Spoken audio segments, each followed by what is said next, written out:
నమస్తే, welcome to our channel. నేను సౌజన్య. రఘురామకృష్ణరాజు గారు గత 4-5 సంవత్సరాలుగా జగన్మోహన్ రెడ్డిని జగన్మోహన్ రెడ్డి ఏ విధంగా త్రిబులార్ని ఇబ్బంది పెట్టారు, తిరిగి త్రిబులార్ ఏ విధంగా ఆయన్ని ఎండగట్టారనేది మనం చూస్తూనే వస్తున్నాము. సో ఇప్పుడు ఆయన ఉండి నియోజకవర్గం నుంచి నామినేషన్ వేయబోతున్నారు. సో ఇంతకుముందు ఒకసారి మనం ఆయన మాటల్లోనే విన్నాం, నేను రాబోయేటువంటి రోజుల్లో అసెంబ్లీ నుంచి పోటీ చేయబోతున్నాను. సో అలాగే కొంతమంది ప్రజా కోరిక మేరకు నన్ను స్పీకర్గా చూడాలనుకుంటున్నారు, నా అభిమానులు కావచ్చు, ప్రజలు కావచ్చు అని ఆయన ఒకసారి చెప్పడం జరిగింది. అంటే రాబోయేటువంటి రోజుల్లో ప్రజా తీర్పు ప్రకారం ఆయన ఉండి నియోజకవర్గం నుంచి గెలిచి స్పీకర్ అయితే అప్పుడు అసెంబ్లీ ఎలా ఉండబోతోంది, ఏంటి ఈ అంశానికి సంబంధించి మనతో మాట్లాడడానికి, వారి విశ్లేషణని మనతో పంచుకోవడానికి ఈరోజు మనతో పాటు ఉన్నారు సీనియర్ జర్నలిస్ట్ డివిఎస్ గారు ఉన్నారు. వారితో మాట్లాడతాం. నమస్తే అండి. నమస్తే అమ్మా. అసలు ఆంధ్రప్రదేశ్ అసెంబ్లీ రాబోయేటువంటి రోజుల్లో ఏ విధంగా ఉండబోతుంది? ఇప్పుడున్నటువంటి మాజీలు అప్పుడు ముఖ్యమంత్రులు అవుతారా? గౌరవనీయులు ఇప్పుడున్నటువంటి గౌరవనీయులు ముఖ్యమంత్రులు అప్పుడు మాజీలు అవుతారా? అసలు ఏ విధంగా ఉండబోతోంది? అలాగే స్పీకర్గా త్రిబులార్ రఘురామకృష్ణరాజు గారు ఉండబోతున్నారు, ప్రజలు అదే కోరుకుంటున్నారు అని చెప్పేసి అని కూడా ఆయన మాటలోనే ఒకసారి వినడం జరిగింది. అదే జరిగితే అప్పుడు జగన్మోహన్ రెడ్డి పరిస్థితి ఏంటి? ఆయన అసలు అసెంబ్లీలోకి అడుగు పెడతారా? ఇప్పుడు కేసీఆర్ ఎలా అయితే అసెంబ్లీకి దూరంగా ఉంటున్నారో అలాగే ఉంటారు. అసలు ఏంటి? ఒకసారి ఊహించుకో సీన్,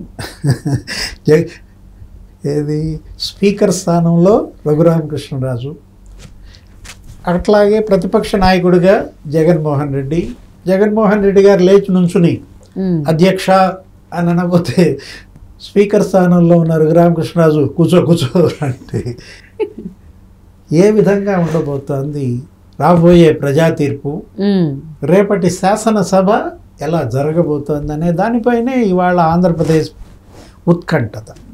ఒక్క ఆంధ్రప్రదేశే కాదు, 2 తెలుగు రాష్ట్రాలు, దేశ విదేశాల్లో ఉన్నటువంటి తెలుగు వాళ్ళంతా కూడా ఏపీలో ప్రజా తీర్పు ఎలా ఉండబోతోంది. ఇప్పుడు రఘురామకృష్ణరాజు గారు మనం నిన్నటిదాకా ఏమనుకున్నాం, పార్లమెంట్కి వెళ్తారు. ఆయన ఎప్పుడు ఢిల్లీ పాలిటిక్స్, ఢిల్లీలోనే ఉండాలనుకుంటాడు, పార్లమెంట్గా ఉంటేనే ఆయనకు ఉపయోగం అనుకున్న దీంట్లో ఆయన ఏం చేశారు, ఇప్పుడు ఇవాళ నామినేషన్ అయిపోతున్నట్టున్నారు.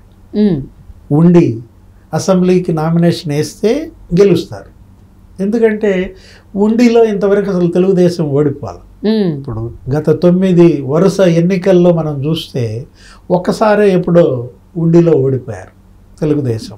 ఎప్పుడు 2004లో, అది కూడా రాజశేఖర్ రెడ్డి వేవ్ పాదయాత్ర ఆయన చేసినప్పుడు, అప్పుడు అక్కడ కాంగ్రెస్ గెలిచింది.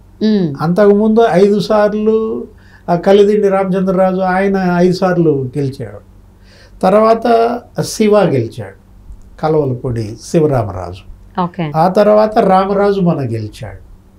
ఈ వరుస పెట్టి దీంట్లో ఈజీ విక్టరీ ఎవరికి? రఘురామకృష్ణరాజు. ఆయన సొంత నియోజకవర్గం కాబట్టి రామరాజు కూడా మరి నామినేషన్లో పాల్గొని ఆయన బలపరిచిన దీంట్లో రామరాజు కూడా ఏదో పోస్ట్ ఇస్తున్న దీంట్లో మనకి రఘురామకృష్ణరాజు గారు అక్కడ ఉండి శాసనసభకి ఎన్నికవుతారు.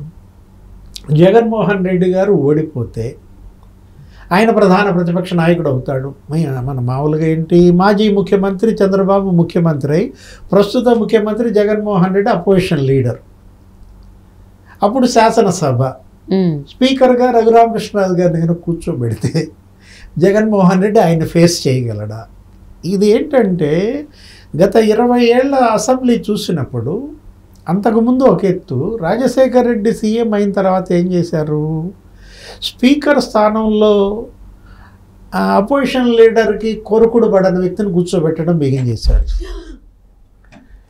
ఏది, చంద్రబాబు అపోజిషన్ లీడర్గా ఉన్నప్పుడు, రాజశేఖర రెడ్డి ముఖ్యమంత్రిగా ఉన్నప్పుడు చంద్రబాబుకి పడని దీంట్లో బద్ధ శత్రువులుగా ఉన్న కిరణ్ కుమార్ రెడ్డిని స్పీకర్ చేశారు.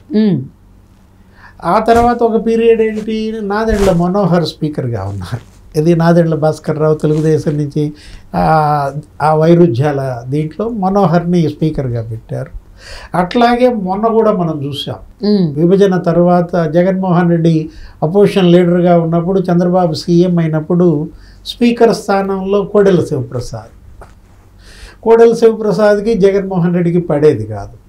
అప్పుడు కూడా మనం చూసాం ఇద్దరి మధ్య ఎలా వార్ ఆఫ్ వర్డ్స్ నడిచేవో. రేపొద్దున జగన్మోహన్ రెడ్డి అపోజిషన్ లీడర్ అయితే రఘురామకృష్ణరాజు గారు కనుక స్పీకర్ స్థానంలో కూర్చుంటే ఇక ఉండే వార్ ఎలా ఉంటుంది?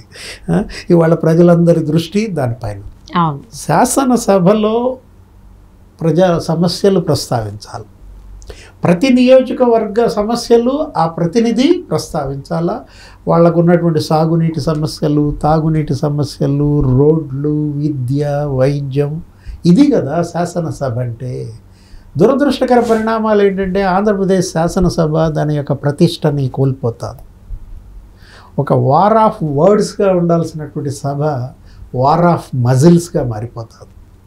మనం చూసాం, ఏది గత ముఖ్యమంత్రి లాస్ట్ శాసనసభలో కన్నీళ్లతో బయటకు వెళ్ళాడు. చంద్రబాబు నాయుడు మళ్ళా ఈ గౌరవ సభ అయితేనే అడుగు పెడతానని భీషణ ప్రతిజ్ఞ చేసి బయటకు వచ్చాడు.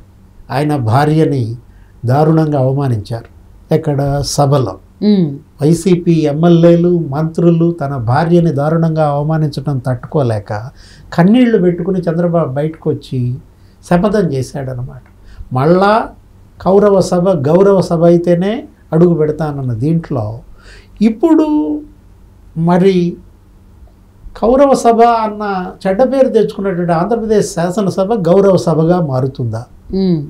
రాబోయే ప్రజా తీర్పు ఈ కౌరవ సభను గౌరవ సభ చేస్తుందా? చూడాలా, మనకు రాబోయే తీర్పు చూడాలి. ఎందుకంటే రాజశేఖర్ రెడ్డి హయాంలో, మనం చంద్రబాబు హయాంలో గతంలో చూసినట్లయితే ఎన్టీఆర్ ముఖ్యమంత్రిగా ఉన్నప్పుడు కూడా ఆంధ్రప్రదేశ్ శాసనసభ ఉమ్మడి రాష్ట్రంలో 60 రోజులు ప్రతి ఏడాది సభ జరిగేది మినిమం. బడ్జెట్ సమావేశాలే నెల రోజులు జరిగాయి. తర్వాత వింటర్ సెషన్స్, దాని తర్వాత ఈ వానాకాలపు సెషన్స్ ఇవి ఉండేవి. అదొక 10 రోజులు, ఇదొక వారం రోజులు, ఇట్లా 3 సెషన్స్లో చక్కటి హెల్తీ డిస్కషన్స్ జరిగాయి. తర్వాత చంద్రబాబు హయాంలో 60 days జరుగుతూ ఉన్న దీంట్లో రాజశేఖర రెడ్డి హయాంలో ఆయన ఏమనేవాడు? రాజశేఖర రెడ్డి ప్రతిపక్ష నాయకుడిగా 100 రోజులు సభ జరపాలి ప్రతి ఏడాది అని డిమాండ్ చేసేవాడు. 100 రోజుల సభ దేవుడు ఎరుగు. రాజశేఖర రెడ్డి కొడుకు హయాంలో జగన్మోహన్ రెడ్డి ముఖ్యమంత్రిగా గత 5 ఏళ్లలో 5 ఏళ్ళు కలిపినా 60 రోజులు జరపల. 5 ఏళ్లకి కలిపిన 60 days జరపలేదు. ఒకప్పుడేమో ఏడాదికి 60 రోజులు జరిగే సభ ఇప్పుడు 5 ఏళ్లకు కలిపిన 60 రోజులు జరపలేకపోయారంటే ఎంత వైఫల్యమో మనం చూసాం. స్పీకర్గా తమ్మినేని సీతారాం ఎలా మాట్లాడారో మనం చూసాం. ఏది స్పీకర్ స్థానాన్ని ఆయన ఎంత డైల్యూట్ చేశారో మనం చూసామన్నమాట. అలాంటి పరిస్థితుల్లో రాబోయే ఆంధ్రప్రదేశ్ శాసనసభ అయినా పూర్వ వైభవంతో ఉంటుందా? మరి రేపటి సీన్ ఎలా ఉంటుందనే దాంట్లో నువ్వే గుర్తు చేశావు. ఏంటి? స్పీకర్గా రఘురామకృష్ణరాజు, అపోజిషన్ లీడర్గా జగన్మోహన్ రెడ్డి, డిషు అసలు ముందు ఆయన అడుగు పెడతారా? అసలు ఆ సిచ్యువేషన్ శివప్రసాద్ స్పీకర్గా ఉన్నప్పుడు నువ్వు చూసావు. ఏది 2 ఏళ్లే వెళ్ళాడు జగన్మోహన్ రెడ్డి, 3 ఏళ్ళు ఎగ్గొట్టేశాడు. ఎగ్గొట్టి పాదయాత్ర అని చెప్పి రోడ్ల మీదకి వెళ్ళిపోయాడు. ఇప్పుడు రఘురామకృష్ణరాజు కనుక స్పీకర్ అయితే అసలు 5 ఏళ్ళు ఎగ్గొడతాడా? అది అసలు అడుగు పెడతారా అనేది చాలా మందిలో ఉంది ఆ అనుమానం. వస్తాడా రాడా జగన్మోహన్ రెడ్డి ఏంటి అన్నట్టు. సో మరి చూద్దామండి. సో దాని మీద చాలా ఉత్కంఠ ఉంది. అసెంబ్లీ అనేది ఏ విధంగా ఉండబోతోంది